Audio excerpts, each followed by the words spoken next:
এই সাতক্ষীরা বাংলাদেশের সবচাইতে বড় নির্যাতিত জেলা। এরপরে বাংলার জমিনে সাতক্ষীরার পরে চাঁপাইনবাবগঞ্জ। এদের বাড়ি ঘরগুলো বুলডোজার দিয়ে ভেঙে দিয়েছে। পৃথিবীর মানুষেরা যখন দেখতো, আমি বাইরের দেশে বহুদিন ছিলাম, ওই সমস্ত জায়গায় দেখতাম মানুষ এই সাতক্ষীরা চাঁপাইনবাবগঞ্জের এই দৃশ্যগুলো দেখতো আর কান্নাকাটি করত যে এ কি মানুষের উপরে এরকম কাজ করা যায়। অথচ জালেমরা এই কাজগুলো করতো আর রাতের বেলা তারা অক্ত হাসিতে ফেটে পড়তো, কারণ এখানে ইসলামী মাইন্ডের মানুষগুলো বেশি বাস করে এই সাতক্ষীরা জেলায়। সুতরাং আপনারা যে জুলুম, অত্যাচার, নির্যাতনের শিকার হয়েছেন, আপনারা যদি মামলা নাও দেন, আপনাদের পক্ষ হয়ে আমার আল্লাহ নিজে মামলা দেবে। এই দেশে 1628টা চেয়ার ছিল, এই দেশে মেন চেয়ার, এই চেয়ার না, আসল চেয়ার যেগুলো 1628টা, এখানে যারা ছিল কম বেশি সবাই জালেম আর জালেমের দোষক। কে কথা বলেন না কেন? বলেন তো, জালেম হলে তার বিরুদ্ধে মামলা দেবে কে? মামলার বাদী যত বড় হয় কেস তত কঠিন হয়। আমাদের মামলার বাদী তো রাষ্ট্র, এই জন্য কেস এরকম কঠিন হয়েছিল। যদি কোনো সলিমদ্দি কলিমদ্দি মামলার বাদী হয়তো আমার 3 দিনের বেশি রাখতে পারতো না। আমি আকিস গ্রুপের খতিব ছিলাম, কয় টাকা লাগবে আপনার? কিন্তু এমন মানুষ মামলা দিয়েছে, অত টাকা পয়সা আগে পাচার করা শেষ, টাকা নিয়ে কি করবে?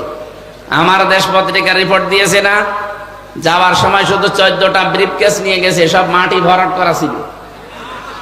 হ্যাঁ,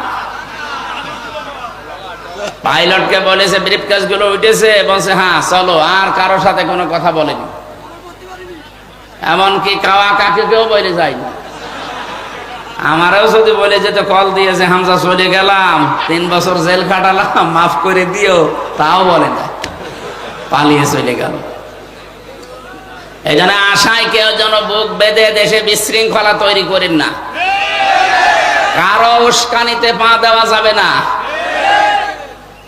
জালেম যারা হয় তারা যদি চেয়ার পায় তাহলে 2টা কাজ করে। সূরা নমলের ভেতরে আছে, 19 নম্বর পারা, 18 নম্বর পৃষ্ঠা, 9 নম্বর লাইনে 34 নম্বর আয়াতের প্রথম অংশে আছে, মাঝের অংশে আছে, ইন্নাল মুলুকা ইযা দাখালু ক্বরিয়াতান আফসাদুহা ওয়া জাআলু আ'ইজ্জাতা আহলিহা আদিল্লা ইলা আখিরি আয়াত। রব্বুল আলামিন বলেন, কোন জালেম যখন কোন এলাকায় বসে দখল করে, ওই জায়গায় প্রথমে 2টা কাজ জারি করে। 1 নম্বরে ওই জায়গাগুলোতে সে বিশৃঙ্খলা তৈরি করে দেয়, ঘোলা পানিতে মাছ শিকার করার জন্য। এটা জালেমের প্রথম কাজ। এই 15.5 বছরে এইটাই করেছিল। একটা কিছু করেছে, আপনি সেটা ধরবে জনগণ, তারপরে দেখবেন পাশে আবার আরেকটা তৈরি হয়ে গেছে। ওটা ধরতে ধরতে ওইটা ধরবে, আরেকটা তৈরি করে দেয়। নিজেরা এই বিশৃঙ্খলা গুলো তৈরি করত। এই 15.5 বছরে বহু বিশৃঙ্খলা এই রাষ্ট্রে তৈরি করেছে ওরা নিজেরা। সবচাইতে বেশি সংখ্যালঘু নির্যাতন হয়েছে এই 15.5 বছরে। কথা বলেন না কেন? আপনি জিজ্ঞাসা করে দেখেন, যারা এই দেশে অন্য ধর্মের লোক আছে, তারা এখন নিজেরা বলছে বাংলাদেশে আমরা আগস্টের 5 তারিখের পর থেকে সবচাইতে বেশি নিরাপদে আছে। তার মানে এই 15.5 বছর ওরা জুলুম, নির্যাতন, অত্যাচারের শিকার ওরাও ছিল। তার প্রমাণ এই যে বিশ্বজিৎ, একে মুসলমান না হিন্দু, একে যে কুপিয়ে মারছিল সেই লোকটা আমার সাথে জেলে ছিল। শাওন, এই পাশে বাড়ি, খুলনা। খুলনা এখানে এই যে কপিলমণি নাকি বাড়ি আছে, এখানে বাড়ি। আমাদের রাইটার ছিল, মাঝে মাঝে এসে দেখতাম আফসোস করতো যে না, কাজটা আমার ঠিক হয়নি। ছেলেটা বারবার আমাদেরকে বলছিল যে আমি কিসের জামাত, কিসের শিবির, আমি মুসলমানই না। যদি বিশ্বাস না হয় আপনি অন্তত জিনিসপত্র দেখেন। তারপরও আমরা মানি না, ওরে একেবারে জায়গায় শেষ করে দিয়েছি। কিন্তু আমার জীবনের আফসোস, এখন আমার মা বাবা আমার খোঁজ নেয় না। আমার যাদের মন রক্ষার্থে এই কাজ করলাম, তারাও এখন আমার খোঁজ নেয় না। আমি ফাঁসির আসামি ছিলাম, এখন আমার এই যে যাবজ্জীবন 30 বছর জেল খাটা লাগবে। অন্তত কাজকর্ম করে দিচ্ছে, এই জন্য 22 বছর অন্তত জেলে থাকাই লাগবে। আমার জীবনে আর কি থাকবে? আমার এই জন্য কথাটা তুললাম যে আমরা অনেকে এখন অনেকে উস্কানিতে পা দিয়ে এরকম বিশৃঙ্খলা তৈরি করছি। চার দেওয়ালের মাঝে যদি একবার চলে যান না, কোনো বাপ আপনাকে বাঁচাবে না। 2 নম্বরে জালেমের কাজ, আজালু আইজ্জাতা আহলিহা আযিল্লাহ। ওই দেশে যারা সম্মানিত মানুষ, সে তাদেরকে অপমান করে, অপদস্থ করে। এই যে প্রমাণ, সম্মানিত মানুষ না এটা। 2.5 লাখ 3 লাখ মানুষের দায়িত্ব পালন করেছে, তাও কয়েকবার। এই সম্মানিত মানুষদেরকে ধরে ধরে তারা অপমান, অপদস্থ করত। আমার যাই হোক, আমি ছোট হই বড় হই, আমার নামের আগে একটা আলেম লেখা আছে না? আলেম হোক, মুফতি হোক, মুহাদ্দিস হোক, মুফাসসির হোক, একটা লেখা আছে না?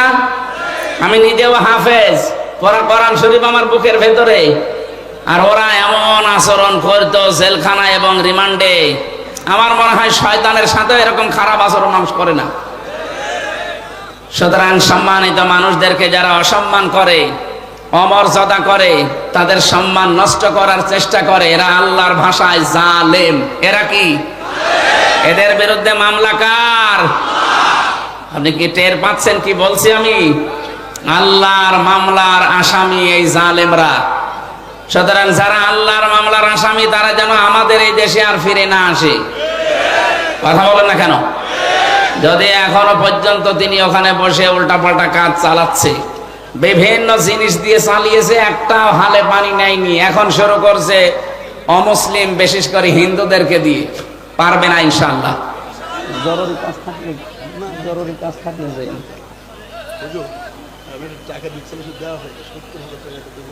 এখানে মাহফিলে আমাদের প্রধান অতিথি আজকে হাবিবুল ইসলাম, হাবিব ভাই ৭০,০০০ টাকা দান করেছে। বলেন মারহাবা। আল্লাহ যেন ওনার মা বাবাকে টাকার ওসিলায় মাফ করেন, এবং ওনার যে উদ্দেশ্য, ৫০,০০০ এখানে 50 দিয়েছে, কমিটি কই? কমিটির কাছে দিয়ে দেন, আরো 20 পরে দিয়ে যাবে ইনশাল্লাহ। আল্লাহ রাব্বুল আলামিন তার এই টাকাকে ইসলামের জন্য, কোরআনের এই প্রচারের জন্য কবুল করেন, আমিন। সম্মানিত ভাইরা, আমি যেটা বোঝাচ্ছিলাম, আমরা যেহেতু অন্তত কথা বলতে এখন পারি, জবান আল্লাহ আমাদেরকে দিয়েছেন। আরেকবার বলছি আলহামদুলিল্লাহ। দরুদ পড়ছি, সালাম পাঠাচ্ছি আমাদের নবী, মানবতার মহান শিক্ষক মুহাম্মদুর রাসূলুল্লাহ সাল্লাল্লাহু আলাইহি ওয়াসাল্লামের প্রতি। আমরা আজকে তেলাওয়াত করেছি সূরা আহজাব 44, 45, দুইটা আয়াত পড়েছি আমরা। তাফসীরুল কোরআন মাহফিল লেখা দেখলাম। আমাকে আল্লাহ যতটুকু জ্ঞান দিয়েছেন তার আলোকে তাফসীর আকারে কথা বলতে চাচ্ছি। আপনারা সময় দেবেন না ইনশাআল্লাহ? পড়েন, এবার জবান খুলে পড়েন। আউযু বিল্লাহি মিনাশ শাইতানির রাজিম। বিসমিল্লাহির রহমানির রহিম। ইয়া আইয়ুহান নাবিয়্যু ইন্না আরসালনাকা শাহিদাও ওয়া মুবাশশিরাও ওয়া নাযীরা ওয়া দা'iয়ান ইলাল্লাহি বিইذনিহি ওয়া সিরাজাম মুনীরা। সাদাকাল্লাহুল আযীম। ৭৩ আয়াত আছে, আমরা মাত্র 2টা আয়াত পড়লাম, ৪৫, ৪৬। সূরা আহজাব। আহজাব মানে দল সমূহ। হিজবুন 1 বছর, আহজাব বহু বছর। দলের কথা আল্লাহ কোরআনে দিয়েছেন, এই জন্যে বহু মানুষ মনে করে এ দল, এ কথা বলার দরকার কি? ইয়াকদুমু কওমাহু ইয়াউমাল কিয়ামাতি ফাআওরাদাহুমুন নার ওয়া বিসাল বিরদুল মাওরুদ। সূরা হুদ 12 নম্বর পারা, 12 নম্বর পৃষ্ঠার 1ম নম্বর লাইনের 98 নম্বর আয়াত। এই যে হাফেজ আমার পাশে বসে আছে, যে কোনো তাফসীর আপনি দেখবেন, এই আয়াতের বাংলা অর্থ হচ্ছে এটা: কোন নেতা যদি জাহান্নামে যায়, ওই নেতার যারা অনুসারী তারাও তার সাথে জাহান্নামে যাবে। এই জন্য দল, এটা কিন্তু গুরুত্বপূর্ণ একটা বিষয় আমাদের জীবনে, যেন আমরা ঠিক করে নেই। বলেন আমিন। বিশ্ব নবীকে ওই জামানায় এ কোরআনে কারীম প্রচার করার অপরাধে কাফের মুশরিক যারা ছিল, তারা 5টা নাম দিত নবীজিকে। 5টা নামে তারা গালিগালাজ করতো, ডাক দিত ওই জামানায়। 1 নম্বরে এই নবীকে তারা মিথ্যাবাদী বলেছিল, বলেন নাউজুবিল্লাহ। 2 নম্বরে তারা বলেছিল পাগল। 3 নম্বরে তারা বলেছে নবী কবি। 4 নম্বরে তারা বলেছে নবী গণক। 5 নম্বরে তারা নাম দিয়েছে বিশ্ব নবী জাদুকর। জোরে বলেন নাউজুবিল্লাহ। এই 5টা নাম দেওয়ার পরে পরে আমার আল্লাহ জবাব দিয়েছেন 5টা গুণ দিয়ে। এই 5টা গুণ আয়াতের ভেতরে আছে। আমরা যারা নবীর উম্মত দাবি করছি, আমাদেরকে নবীর এই 5টা গুণ জীবদ্দশায় অর্জন করা মাস্ট বি দরকার। আল্লাহ আমাকে সহ যারা এসেছি অল্প সময়ের ভেতরে এই 5টা গুণ শুনি বাস্তবে মেনে চলার তৌফিক দেন, বলেন আমিন। আল্লাহ ডাক দিয়েছেন প্রথমে জবাব দিতে, ইয়া আইয়ুহান নাবিয়্যু ইন্না আরসালনাকা, হে নবী। এদিকে তাকান। কোরআন শরীফের ভেতরে নবীজি মুহাম্মদ রাসূলুল্লাহকে কোনদিন ছাত্রের মতো আল্লাহ ডাক দেননি। অন্যান্য নবীদেরকে আল্লাহ ডাক দিয়েছেন ছাত্রকে যেভাবে শিক্ষক ডাকে ওইভাবে। এখানে যদি কেউ ক্লাস নেয়, আমার বিশ্ববিদ্যালয় স্যার যদি এখানে ক্লাস নিতেন, সামনে আমরা 80 জন ছেলে মেয়ে বসে আছি, উনি যা ইচ্ছা যার নাম ধরে ডাকা দরকার ডাকতে পারতেন না। এই হামজা, এই হাবিব, এই বাশার, ঠিক এইভাবে করে বলতেন সামনে আসো। ওরা 2,24,000 নবীর কথা আমরা শুনি, 27 জন নবীর নামে কোরআনে কারিমে আল্লাহ দিয়েছেন 25 জন, আর 2 জনের নাম উজ্জ আছে। এতগুলো নবীকে আল্লাহ শুধুমাত্র ছাত্রের মতো ডাক দিয়েছেন, ইয়া ইব্রাহিম, ইয়া মূসা, ইয়া ঈসা।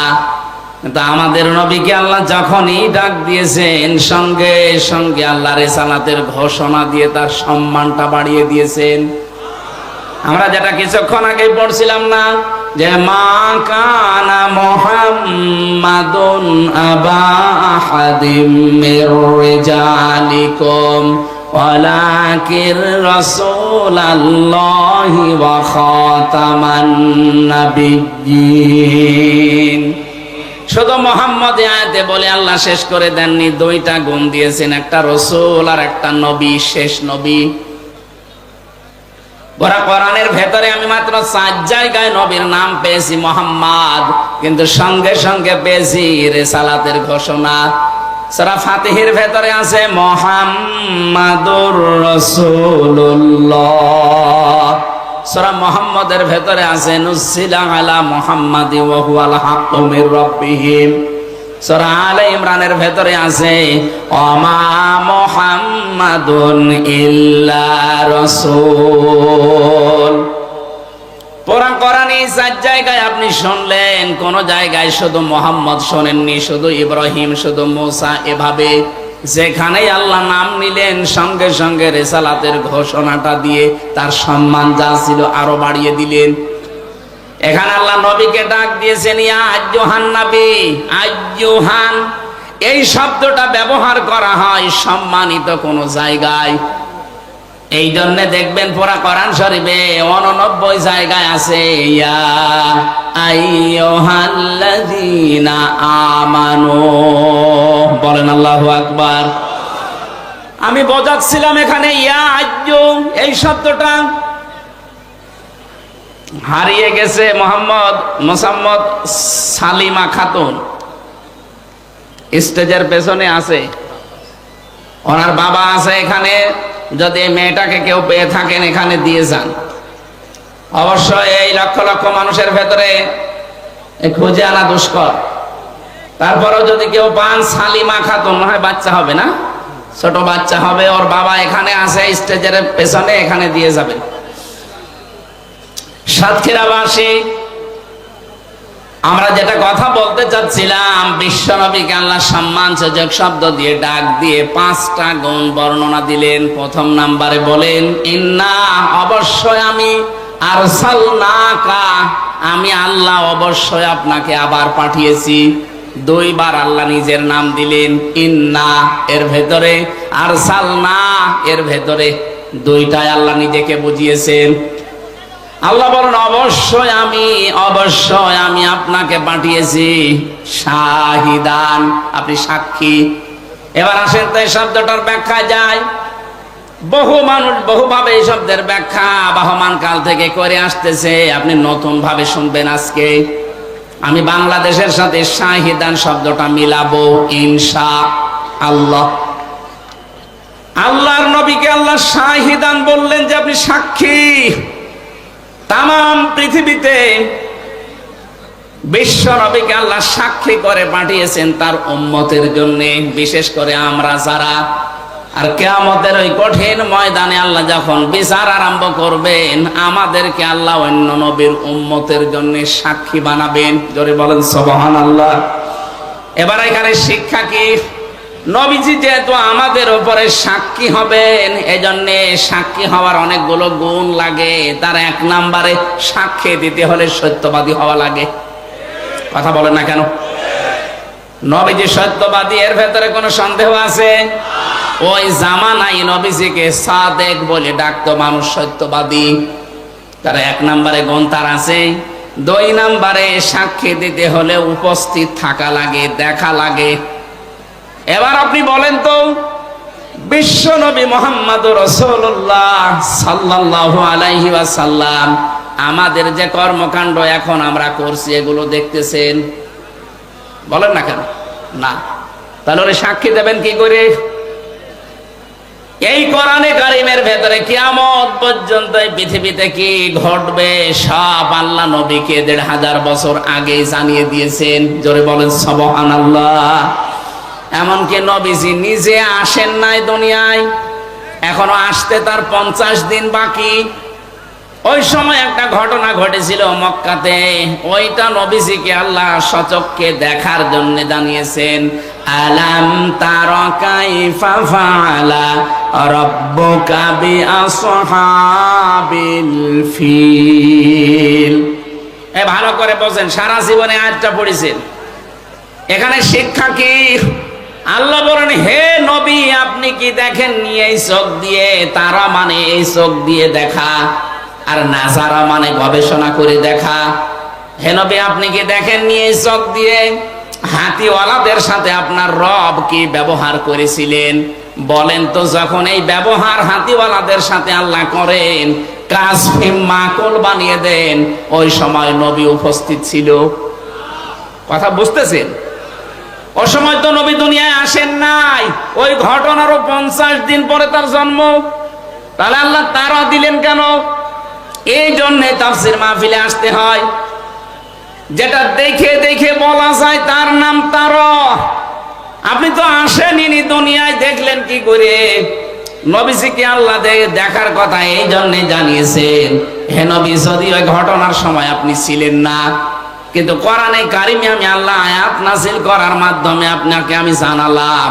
তার মানে দেখলে মানুষ যেভাবে বিশ্বাস করে কোরআনের কথা, আপনার উম্মতেরা ওর চাইতে 100 ভাগ বেশি বিশ্বাস করা লাগবে। তারপরে আপনি সাক্ষী দিতে পারবেন। যেহেতু কিয়ামত পর্যন্ত দুনিয়াতে কি হবে সব আল্লাহ কোরআনে কিন্তু ইঙ্গিত দিয়ে দিয়েছেন। আর নবীজির উপর এটা নাযিল হয়েছে।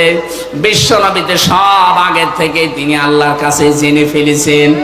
এই জন্য কিয়ামতের দিন তিনি আমাদের জন্য সাক্ষী হওয়ার একেবারে দেখে দেখে দিলে যা হতো, কোরআনে কারিম আল্লাহর নবীর উপরে নাযিল হওয়ার কারণে তার সাথে 100 ভাগ বেশি কার্যকর হবে। সূরা বাকারার 143 নম্বর আয়াতটা এর দলিল আছে। ওয়া কাযালিকা জাআলনাকুম উম্মাতাও ওয়াসাতাল লিতাকুনু শুহাদা আলান নাস ওয়া ইয়াকুনার রাসূলু আলাইকুম শাহিদা। আল্লাহ পাক বলেন, তোমাদেরকে আমি মধ্যম পন্থা জাতি বানিয়েছি, তোমাদেরকে আমি সাক্ষী বানাবো কিয়ামতের দিন।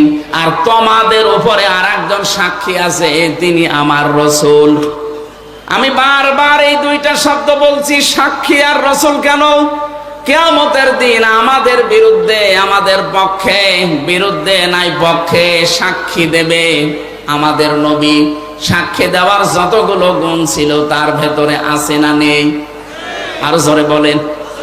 দুনিয়ার ময়দানে কেউ যদি হিংসার বশবর্তী হয়ে অহংকার করে কারো উপরে কোনো শাস্তি চাপিয়ে দেয়, তাহলে সে সাক্ষ্য দেওয়ার অযোগ্য হয়ে পড়ে। এদিকে তাকান, এই আয়াতটা দুই জায়গায় কোরআনে পাবেন আপনারা। সূরা মায়েদায় ওয়ালা ইয়াজরিমান্নাকুম শানাআনু কওমিন ইলা আখিরি আয়াত। আমি আয়াতটা পড়লেই যেন কারণ আমার ভয় লাগে। আল্লাহ বলেন হিংসার বশবর্তী হয়ে রাগ কন্ট্রোল করতে না পেরে কোন ব্যক্তি, কোন সমাজ, কোন রাষ্ট্র, কোন দল, কোন গোষ্ঠী, কোন জাতি তার উপরে যেন এমন অত্যাচার করবানা আছে তারা নিঃশেষ হয়ে যায়, এটা হিংসার বশবর্তী হয়ে করা যাবে না। অথচ 15.5 বছরে তাকান এইটাই হয়েছে। কথা বলেন না কেন? হিংসার বশবর্তী হয়ে কোন ব্যক্তিকে, কোন দলকে, কোন জাতিকে, কোন সমাজকে, এই দেশে কিছু মানুষ আছে শুধু হিংসা করে তাদেরকে শেষ করে দিয়েছে। যারা হিংসা করে, অহংকার করে, অথবা রাগ কন্ট্রোল করতে না পেরে একটা ভালো মানুষের উপরে, নিরপরাধ মানুষের উপরে কিছু চাপিয়ে তাকে ধ্বংস করে দেয়, নষ্ট করে দেয়, নিঃশেষ করে দেয়, কোরআনে কারিমে আল্লাহ জানিয়েছেন এই মানুষগুলো সাক্ষী দেওয়ার অযোগ্য হয়ে পড়ে। 4 নাম্বার, আমি ভালো করে খেয়াল করার জন্য বলছি শিক্ষিত মানুষদেরকে, ওয়াল্লাযীনা ইয়ারমুনাল মুহসানাতি সুম্মা লাম ইয়াতু বিআরবা'াতি শুহাদা ফাজলিদুহুম 80 জালদা ওয়ালা তাকবালু লাহুম শাহাদাতান আবাদা ইলা আখিরি আয়াত। সূরা নূরের 4 নম্বর আয়াতে আল্লাহ জানিয়েছেন কোন নিরপরাধ মুহসিনা নারী যারা ওই বিষয় একেবারে গাফেল, ওই বিষয়ে কিছু জানে না, সৎ চরিত্রের অধিকারী, এরকম কোন মহিলার উপরে কেউ যদি জেনার তহমত দেয় আর যদি 4 জন সাক্ষী জোগাড় করতে না পারে, তাহলে তার 2টা শাস্তি দুনিয়ায় দেওয়া লাগবে। 1 নম্বরে তাকে 80টা বেত মারা লাগবে। 2 নম্বরে জীবনেও কোনোদিন তার সাক্ষী আর গ্রহণ করা হবে না, সে সাক্ষীর অযোগ্য হয়ে যাবে। বলেন তো, সাক্ষী দেওয়ার জন্য এরকম প্রায় 27টা গুণ পেয়েছি আমি তাফসিরে। বিশ্ব নবীর ভেতরে একটা একটা করে দেখতে গেলে আপনি প্রত্যেকটা বিষয় পেয়ে যাবেন। 4 নাম্বারটা বোঝার বিষয়ে, কোন নিরপরাধ মানুষের ওপর যদি একটা দোষ চাপিয়ে তাকে আপনি নিঃশেষ করে দেন, আপনি বিশ্বাস করতে পারেন দুনিয়ায় সাক্ষী দেওয়ার আপনি অযোগ্য হয়ে গেছেন। দলিল সূরা নূর 4 নাম্বার আয়াত মাঝের অংশে আছে ওয়ালা তাকবালু লাহুম শাহাদাতান আবাদা। এবার বলেন তো, নবীজির সাক্ষী দেওয়ার যে যোগ্যতাগুলো আমরা একটা একটা করে শুনছি, অনেক যদি কিয়ামতে আমাদের বিরুদ্ধে সাক্ষী দেয়, কত মানুষ আমরা যাব সামনে, বলবো হে নবী আমরাও আপনার উম্মত, একটু সুপারিশ করে আমারে পার করেন। নবীজি এগিয়েও আসবেন, সঙ্গে সঙ্গে ফেরেশতারা ওর মাঝখানে এরকম পর্দা দিয়ে দেবেন। বিশ্ব নবী বলেন কি পর্দা দিলে এগুলো আমার উম্মত, আমি সুপারিশ করবো এদের জন্য। আওয়াজ দেওয়া হবে নবী এগুলো আপনার উম্মত, ঠিক আছে।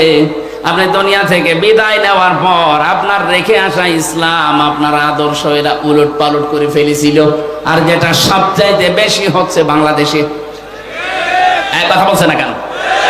আপনি দেখবেন মিলিয়ে আসল ইসলাম নবীজি যেটা রেখে গেলেন ওইটা এখন আর খবর নেই, সব বানানো ইসলাম চলছে। তাও তো আমাদের খুলনা বিভাগ আমরা অনেক বেঁচে আছি, এটা চট্টগ্রাম আর সিলেটে যান, ওরা নতুন নতুন সব ইবাদত বানিয়ে বানিয়ে মানুষকে বিভ্রান্ত করছে।